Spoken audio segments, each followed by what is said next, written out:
ఉంటాను, ఇక్కడ మీకు అండగా ఉంటాను, మీ జోలికి ఎవడన్నా వస్తే నేనుంటాను, నేను వస్తాను అని ఏమైనా చెప్పాడు జగన్మోహన్ రెడ్డి? ఈ రోజును కూడా జగన్మోహన్ రెడ్డి ఏం చెప్పాడు అంటే, ఇంకేముందో 2.5 సంవత్సరాలు కళ్ళు పూసుకుంటే అయిపోయింది అని చెప్తాడు. ఈ కళ్ళు పూసుకునేటువంటి సిద్ధాంతాన్ని వదిలిపెట్టలే జగన్మోహన్ రెడ్డి ఈ రోజు కూడా. నువ్వేమేం వెళ్ళి నువ్వు మీటింగ్ పెడుతున్నావు, కార్యకర్తలతో మాట్లాడుతున్నావు, వాళ్ళనేమో ఉచ్చి కొలుపుతున్నావు, మీ చేతిలో ఫోన్లు ఉన్నాయి, సోషల్ మీడియా ఉంది, మీరు వెళ్ళి ఢీ కొట్టండి, అధికారంలో ఉన్న వాళ్ళు దాడులు చేస్తారు, కేసులు పెడతారని నువ్వే చెబుతున్నావు. నువ్వు దాడులు చేస్తే, కేసులు పెడితే ఈయనొచ్చి ఓదారుస్తాడు, లేకపోతే జైలు యాత్ర చేస్తాడు. కేసులు పెడితే మీకు లాయర్లు ఉన్నారు అని చెప్తాడు. అరే జైలుకు పోయి వాళ్ళ కుటుంబాలు వీధుల పాలైతే నేను నీకు లాయర్ని పెడతాను ఇవన్నీ చెప్పి జగన్మోహన్ రెడ్డి సీరియస్నెస్ ఏంది? సీరియస్నెస్ లేకుండా మీరు పన్నులు తినండి, దెబ్బలు తినండి, కేసులు పెట్టించుకోండి, వేధింపులకు గురవ్వండి, రేపొద్దున ప్రభుత్వం వచ్చిన తర్వాత నేను చూస్తాను, లేదంటే మీ అందరూ మీ మీద ఎలా చేస్తున్నారు, మీ మీద కేసులు పెట్టారు, మీ మీద అన్యాయంగా వ్యవహరించారని ఆ సింపతిని వాడుకొని రేపొద్దున మీ ఎన్నికలు గెలవటానికి. ఇది Jaganmohan Reddy non serious politician గా జగన్మోహన్ రెడ్డి చెప్తున్నటువంటి వ్యవహారము. కార్యకర్తల విషయంలో మీరు గమనించండి. వైఎస్ఆర్ కాంగ్రెస్ పార్టీ 2024లో ఓడిపోవటానికి జనం ఎంత కారణమో 50% కారణం అయితే, వైఎస్ఆర్ కాంగ్రెస్ పార్టీ కార్యకర్తలు, క్షేత్రస్థాయి నాయకులు 50% కారణం అండి.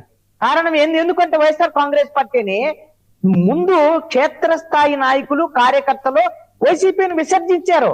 ఎందుకు? మేము 2012 నుంచి 2019 వరకు పనిచేస్తే జగన్మోహన్ రెడ్డి ముఖ్యమంత్రి అయిన తర్వాత కనీసంగా కార్యకర్తల గురించి పట్టించుకోలేదు, క్షేత్రస్థాయి నాయకుల గురించి పట్టించుకోలేదు.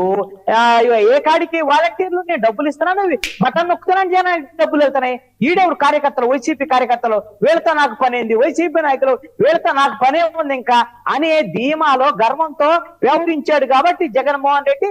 అందుకని వైఎస్ఆర్ కాంగ్రెస్ పార్టీ కార్యకర్తలు 2019 తర్వాత జరిగినటువంటి స్థానిక సంస్థల ఎన్నికల్లో 75%, 78% వైఎస్ఆర్ కాంగ్రెస్ పార్టీ వాళ్ళే గెలిచింది. మరి వాళ్ళందరూ పనిచేస్తే 2024లో మరి ఈయన అనుకున్నది 175 వస్తాయంటే నిజంగా వాళ్ళు పనిచేస్తే నిజంగా జనం అంగీకరిస్తే వచ్చేయేమో. జనం తిరస్కరించారు, వైఎస్ఆర్ కాంగ్రెస్ పార్టీ నాయకులు కూడా వ్యతిరేకించినటువంటి పరిస్థితి ఉంది. ఇప్పుడు ఆ వైఎస్ఆర్ కాంగ్రెస్ పార్టీ నాయకులు వ్యతిరేకించబట్టే నువ్వు ఓడిపోయావు. మరి నిన్ను మళ్ళీ అంగీకరించాలి అంటే నువ్వు ఇచ్చే భరోసా ఏముంది వైఎస్ఆర్ కాంగ్రెస్ పార్టీ నాయకులు? రేపొద్దున ముఖ్యమంత్రి అయితే మీకు నేను అండగా ఉంటాను అనేటువంటి విషయాల్లో ఏంటిది? కేసులు పెట్టిస్తే మీకు లాయర్లను పెడతాను, కేసులు పెట్టి దాడులు చేస్తే నేను వచ్చి ఓదారుస్తాను, ఇవి అని చెప్పాల్సింది జగన్మోహన్ రెడ్డి. మీ కార్యకర్తలకు అండగా ఉంటాం అనేటువంటిది మాటలతో కాకుండా చేతల ద్వారాగా జగన్మోహన్ రెడ్డి ఇప్పటికైనా సరే 2.5 ఏళ్ళు అయింది ప్రభుత్వం. ఇప్పుడు సంబంధించినట్టు మీరే చెప్తున్నారు కదా, ప్రభుత్వం ఫెయిల్ అయింది అది ఇదని. నువ్వు ఫెయిల్ అయితే నువ్వు ప్రజల తరఫున ఒక ప్రజా ఉద్యమాన్ని నిర్మించేటువంటి ప్రయత్నము జగన్మోహన్ రెడ్డి ఎక్కడ చేస్తున్నాడు? వచ్చి జగన్మోహన్ రెడ్డి వస్తే ర్యాలీ చేస్తాడు, జగన్మోహన్ రెడ్డి వస్తే మీటింగ్ పెడతాడు, ఆ తర్వాత ఇంకేమో. ఇంకా వైఎస్ఆర్ కాంగ్రెస్ పార్టీ అంటే జగన్మోహన్ రెడ్డి అంటే వైఎస్ఆర్ కాంగ్రెస్ పార్టీ. ఇంకా కార్యకర్తలు వ్యవహారము, క్షేత్రస్థాయికి సంబంధించినటువంటి నాయకులు ప్రజల్లోకి వెళ్లేటువంటి ప్రయత్నము, జగన్మోహన్ రెడ్డి ప్రజల్లోకి వెళ్లేటువంటి ప్రయత్నం ఎక్కడుంది అని నేను అడుగుతున్నాను. ఇది వైఎస్ఆర్ కాంగ్రెస్ పార్టీ వాళ్ళు బయటికి చెప్పకపోయినా వాళ్ళలో ఉన్నటువంటి ఆవేదన ఇదే. ఏం చెప్తున్నాడు వాళ్ళకి? నేను ఒక సంవత్సరం ముందు వస్తాను, పాదయాత్ర చేస్తే చాలు, ఇంకా మనం అధికారంలోకి వచ్చేస్తాం. ఇవన్నీ ఎవడని నమ్మేది? వైఎస్ఆర్ కాంగ్రెస్ పార్టీ కార్యకర్తలు నమ్మేటువంటి పరిస్థితులు లేదు.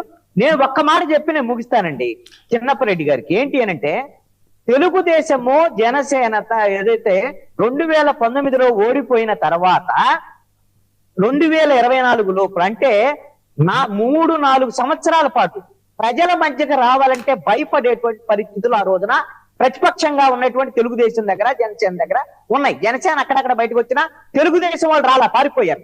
కానీ వైఎస్ఆర్ కాంగ్రెస్ పార్టీ కార్యకర్తలు ఈ 2024లో ఓడిపోయిన తర్వాత కూడా జగన్మోహన్ రెడ్డి మీద నమ్మకం లేకపోయినా కనీసంగా క్షేత్రస్థాయి నాయకులు వైఎస్ఆర్ కాంగ్రెస్ పార్టీ వాళ్ళు నిలబడుతున్నారు.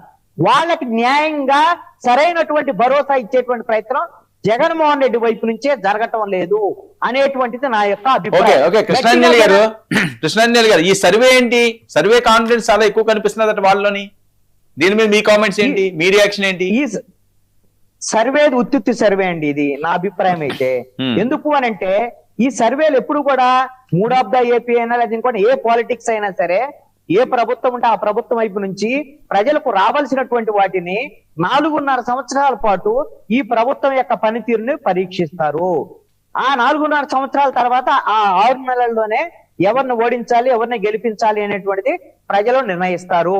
అంతే తప్ప ఇవన్నీ జాకీలేసి లేపటానికి చేసినటువంటి సర్వేల కింద నేను చూస్తున్నాను. వైఎస్ఆర్ కాంగ్రెస్ పార్టీని జాకీలేసి లేపేటువంటి సర్వే.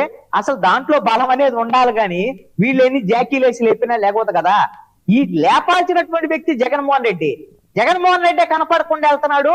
నేను చిన్నప్పరెడ్డి గారు లాంటి వాళ్ళు కూడా నాకు తెలిసి అయితే జగన్మోహన్ రెడ్డి రోజువారీగా ఇక్కడ ఉండి పనిచేస్తే ఎంతో కొంత వైఎస్ఆర్ కాంగ్రెస్ పార్టీ బలం పుంజుకునేటువంటి అవకాశం ఉందని అలాంటి వాళ్ళందరూ అనుకుంటున్నారు. జగన్మోహన్ రెడ్డి ఇప్పుడు ముందుకు చిన్నప్పరెడ్డి గారు వినిపిస్తుందా?